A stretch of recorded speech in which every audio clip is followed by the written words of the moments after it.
We're going to compare linear functions, okay? There is practice tonight, page 81 and 82. I will send the answer key to you guys since your quiz is tomorrow, so you can know if you're actually doing it the right way, okay? So that's something you're going to need to know. And we're going to come in. We can use our workbooks on our quiz tomorrow. It is a quiz, so if you want to also make a cheat sheet, you can do that also, okay? So we've been doing all these key features, all of this interpreting. Now we're going to compare them to each other. So let's bring back some old stuff to remember that we know how to do this before we start comparing. Okay. This graph shows the relationship between pints of blood collected and the number of donors according to the Red Cross in the U.S. today. Okay.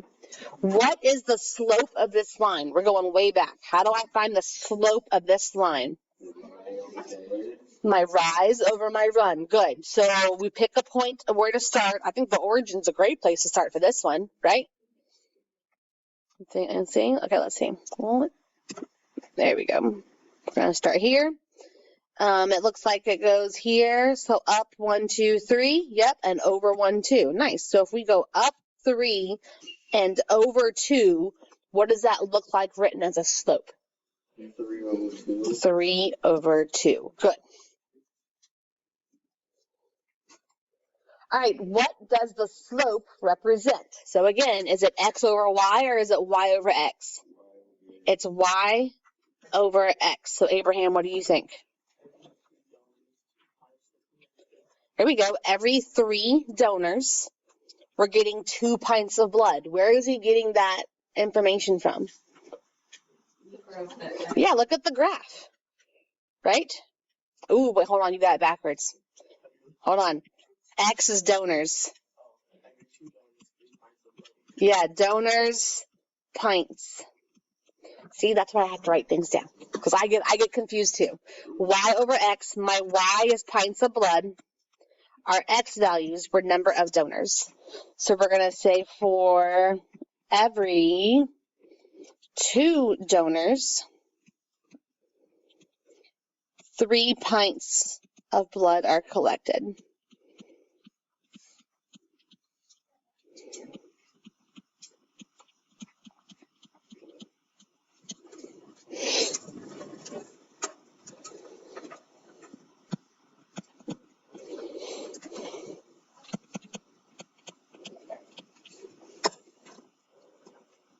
All right. Now it wants us to write the equation to represent the linear relationship between the number of donors, D, and the pints of blood collected, V. Okay, so pints of blood, we know how much blood we're going to get based off of what? What equation is the easiest to use going from a graph? Our slope-intercept, right? We want mx plus b. We already have one of those. Which one did we already find? We found my slope. What is it? Yeah, 3 over 2. Instead of x, it wants me to use d for donors. And what's my y-intercept? 0. Yeah, we're going through our origin.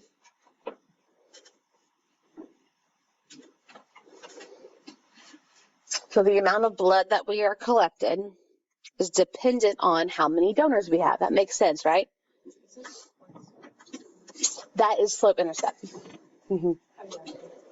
All right, use the equation that we just used, that we just created, to find the number of pints of blood collected if 12,000 people donated blood. So am I going to replace the B or the D with the 12,000? The D, we have 12,000 people donating, right? So I'm looking for how much blood am I going to get if 12,000 people are going to donate. All right. So what is, calculator's ready. You're help me out. I don't have mine. Here we go. 12,000 times 3 divided by 2. Beautiful. Yes. 12,000. What'd you get? 18. Savannah got 18. 18,000. Good. So we got 18,000 pints of blood. What's up? Something wrong with the calculator? Is it a graph? Push the second and then the button right next to it. Okay, you're good. If you ever use one of my calculators and it's weird like that, you can reset it by pushing these buttons. It resets the whole thing. Because y'all use it, Algebra 2 uses it. They're graphing a lot of things right now. So if you get it and the screen is not something you want, you can reset it like this. Okay, so we brought back old knowledge. Yes? So now we're going to compare, which means to compare something, I'm going to need more than one thing, right? We're going to go back and forth. So here we have 2 lines, right? Yes, we have 2 lines. We have line A, which for me is the green one, and then line B, which is blue. I knew color wasn't going to print on your side, so I labeled them for you. All right. They are graphed for me. We have points that have been labeled, which are easier for you to read on your paper than it is on my TV. All right, so looking at line A and line B, which one of them has the larger x-intercept? So we are comparing x-intercepts. Which line has the larger x-intercept? Line B. What is the x-intercept for line A? 1.2. What is the x-intercept for line B? 6.667. All right. So because you compared those numbers together, which one was bigger? Yeah, line B. Okay. I'm hoping this seems simple today. You just got to know what, again, we've been doing key features for I feel like years, okay? You have to know just what key feature you are comparing.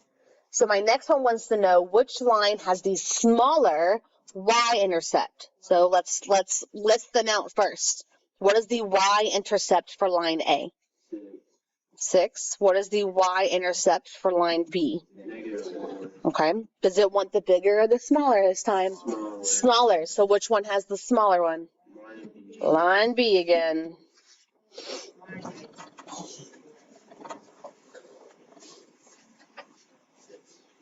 Careful.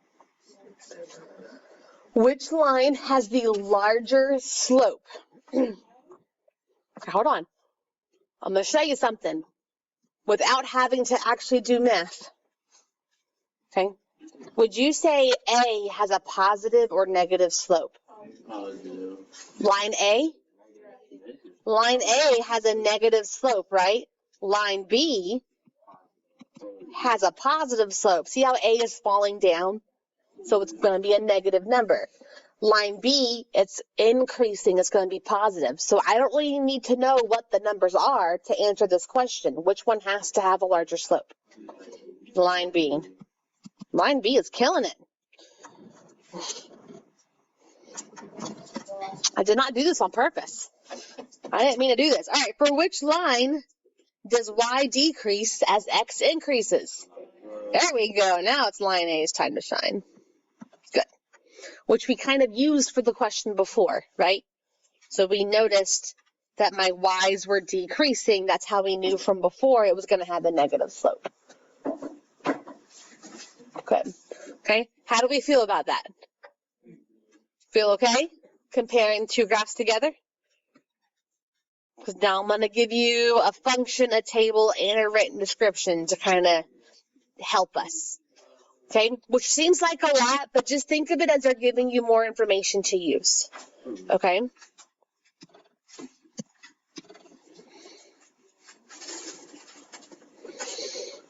Okay, these function tables and written descriptions, by the way, these match with the lines that we just did. Okay, so you actually have a function, a table of values, a written description, and a graph that all go together. All right, for line A and line B. So you can use it all. With your partner, so you're going to do this, you're going to turn and talk. Discuss which representation, so that means is it function, is it table of values, is it written description, which representation of line A can be used to determine the x-intercept, and then also talk about which one can be used for line B to determine the y-intercept. All right, ready, set, talk. Function, table, or written description. All right, so which one of these for line A, so we're looking at this column right here, which one of those can we determine the x-intercept with? The table of values, yeah. How? How does it? Good. It shows when y equals 0. Very good. We could use the function. We'd have to do some work. Like if we simplify that, we could make a slope-intercept form, and then we could plug in y equals 0. So we could use it to find it, but the table just has it straight out there for us. No work needed. That was nice of them. All right, how can you determine, I skipped one, of line B, okay, so now we're looking down here. How about the y-intercept? The table and the function?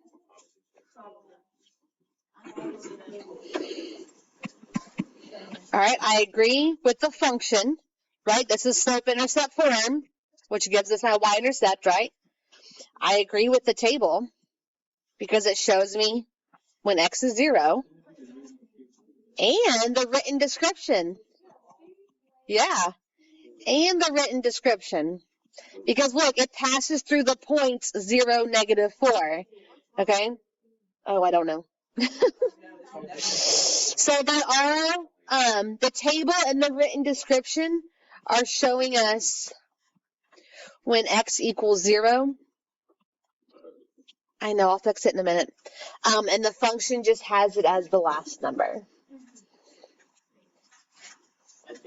Yeah, the TV's having a moment. All right, how can we determine, just listen to me, ignore the TV for right now.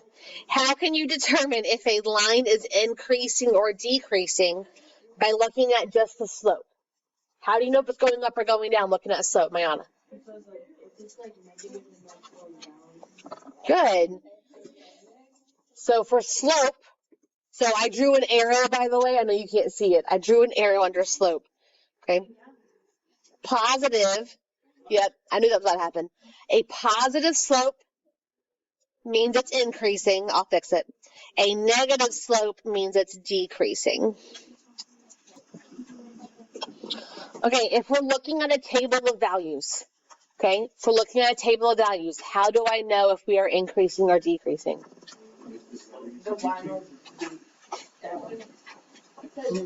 It's something about the y's. Yeah. If my y's are getting bigger, what's it doing? It's increasing. Good. If my y's are getting smaller, it is decreasing. If it's a linear function, it's only going to do one of them. Okay. If it's doing both, it's not a line anymore, because that means there was a turn or a curve, and that's probably a quadratic. Okay. My pen froze too. This is great.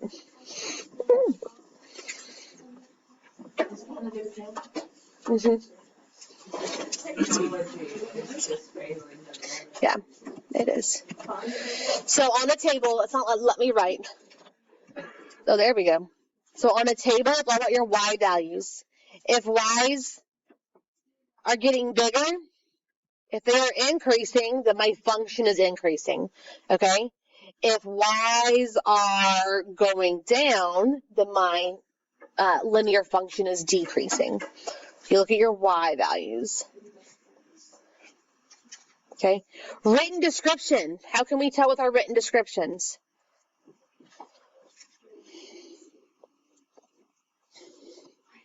My first one actually gives me the slope, right? So that was nice. So if they give me the slope, I can determine, right, if it's increase or decrease based off of what I already said. If they gave me 2 points like line B, I can see if my y values increase or decrease, right? So it depends on what they give you, really. So we're going to look for given information. If they give me the slope like they did in line A, I can determine it's decreasing, okay? If they give me 2 points, like over here in line B, it went from 0 to 6, so my x's got bigger, but my y's went -4 to 0, my y's also went bigger, okay? So we can see how my y's change. All right?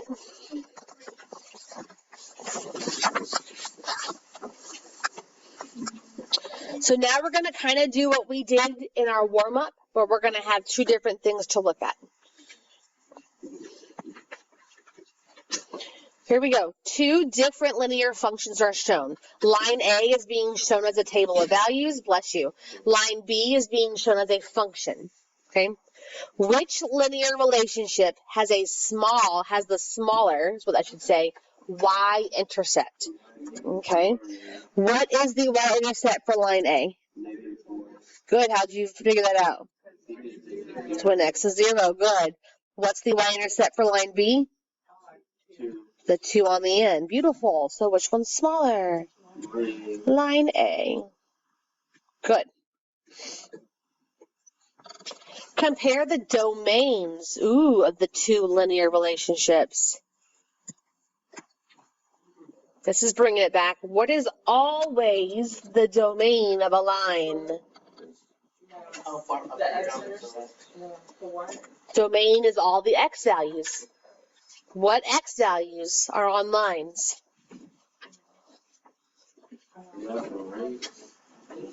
The lines stop? Just lines in general, do they stop? No. They go infinity. So they're going to be the same. Lines always go from negative to positive infinity. Okay, there's no real world context here. They're just lines. They're going forever. Ooh, another typo. Which linear relationship has the larger slope? Okay, my table doesn't show me slope, but we can figure it out, right? And to make life easy, I like to use pretty numbers. Let's do, it's y minus y over x minus x, right? I'm going to do this y minus this y, and then this x minus this x. So -5 minus -4, which gives me +4, which is -1.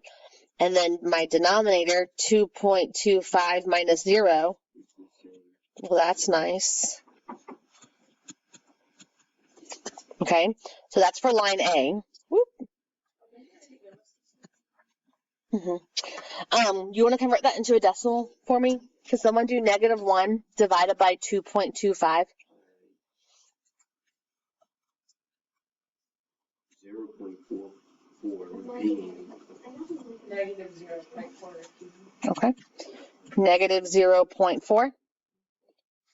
All right, and what is my slope for line B?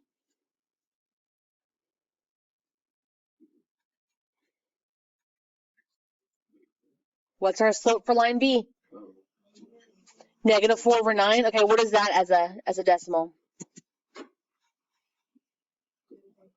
Same thing. Oh, it's the same thing? -0.4 repeating? Yeah. So who has the larger slope? Nobody. They are the same. It is the same slope. So sometimes they try to trick you. They'll ask you which one's bigger when they're the same. So you got to show that you can find out what the slopes are. You've compared them. They are the same thing. All right, determine if line A is increasing or decreasing. What's happening with line A? Decreasing. It looks like decreasing? Yeah. So what did we say to do before for our table? We said to look at my y values. Are my y values getting smaller? Yep. So it is decreasing.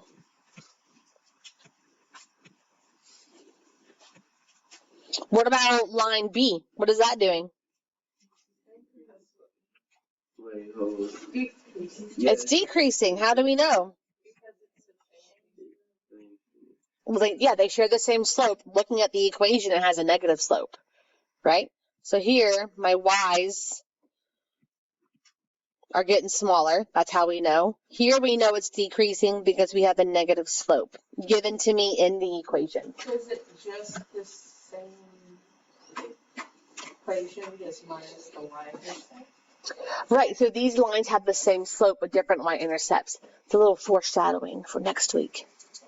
Those are a special pair of lines right there. Oh, look at that. Number 6 wants me to graph them. Let's see what these special lines look like. All right, so line A. What's that? Yeah, we're going to do line A and line B. So she just said they have the same slope with different y-intercepts. Let's see what that's going to look like. Line A, where are we going to start this line? -4. Good. And my slope was what? -0.4. And so as a fraction, they've given that to me. It's -4/9. 1, 2, 3, 4 over 9. I can also go backwards, right? By going up 1, 2, 3, 4, and backwards 9. Like that. So this is line A.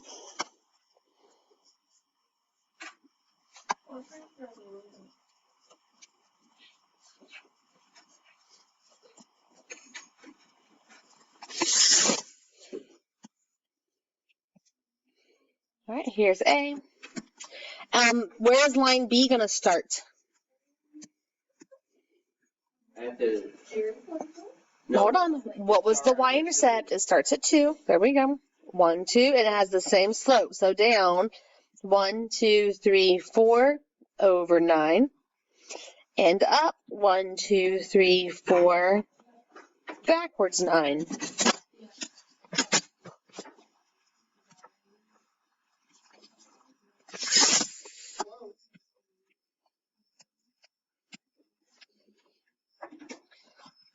So what kind of special lines did we just get? What is it called? Parallel. Yes, these are parallel lines. Again, foreshadowing. We're going to do parallel lines next week. So same slope but different y-intercept. So they're moving the same way, but they started at different spots. So they're never going to cross. They're never going to meet. I know. Okay. I don't know.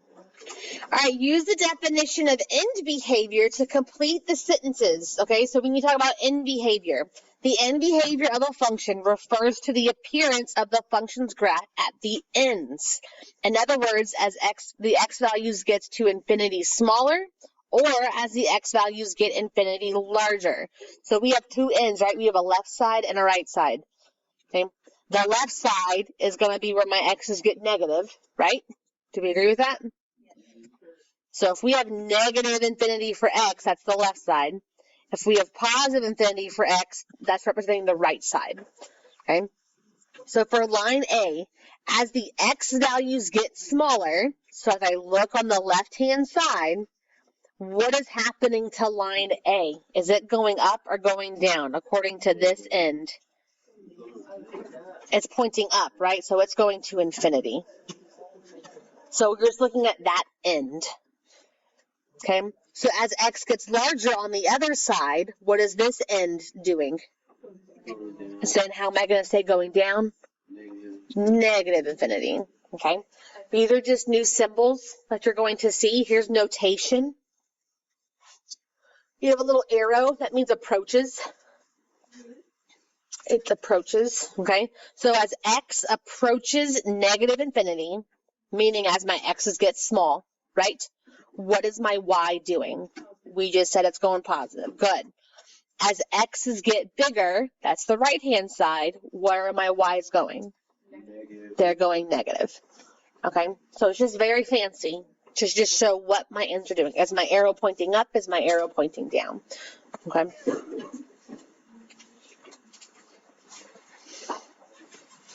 All right, last little bit.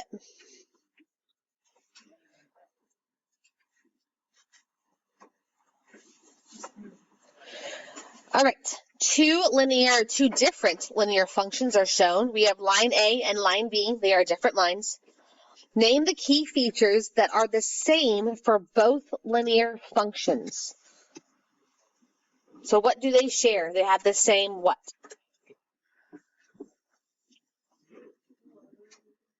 Do they have the same slope?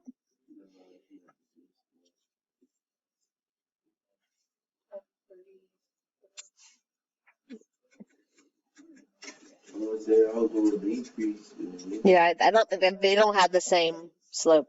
Because this is -7, right? 1, 2, 3, 4, 5, 6, 7 over 1. I mean, it's real close, but it's not there. So no, they don't share the same slope. They're both decreasing. There you go. They are both decreasing. Do they have the same x-intercept? Well, this x-intercept is -0.97, right? For this one to find the x-intercept, we have to make it equal to 0. So we're going to subtract 3 over, divide by -7. I don't even need to know what this number is, do I? Because what's a negative divided by a negative? A positive. So this is going to have a positive x-intercept. Line A shows me a negative x-intercept. Right away, we know they're not going to match. Okay? Well, what's the y-intercept for my line? -6. What's the y-intercept for line B? 3. Not the same. The other two that do match, though, are going to be the domain and the range. Because they're both lines, they will always share the same domain and range.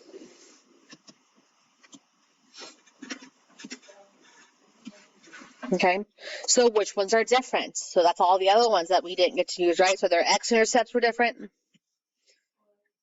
Yep, x-intercept, y-intercept, slope. Their end behaviors are the same, right? They're both decreasing. So that's a feature that they're going to have in common. End behavior.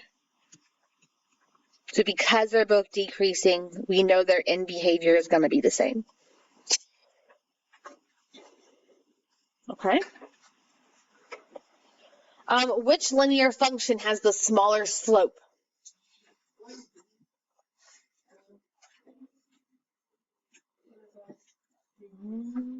We're not really sure, right? We got to kind of find. I know line B is -7, but line A, let's figure it out.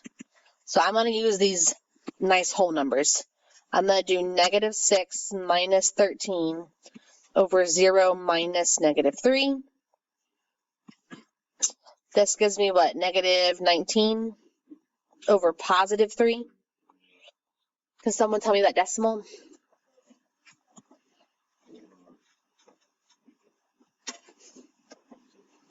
-6.3. Okay, so my slope for A is -6.3. What's your slope for B? -7. -7, good. So which one of those numbers is technically a smaller number? B. Good. Which function has the larger x-intercept? Line B. How do we know that? Because it's going to be a positive. Good. We could figure out what 3 over 7 is, but we know it's a positive number where the other one's a negative number. So again, we don't have to do too much. We don't have to do more than needed. We can compare positive and negative numbers. Okay.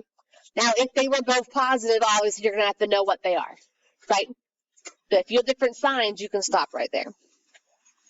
Good. Good job today, lovelies.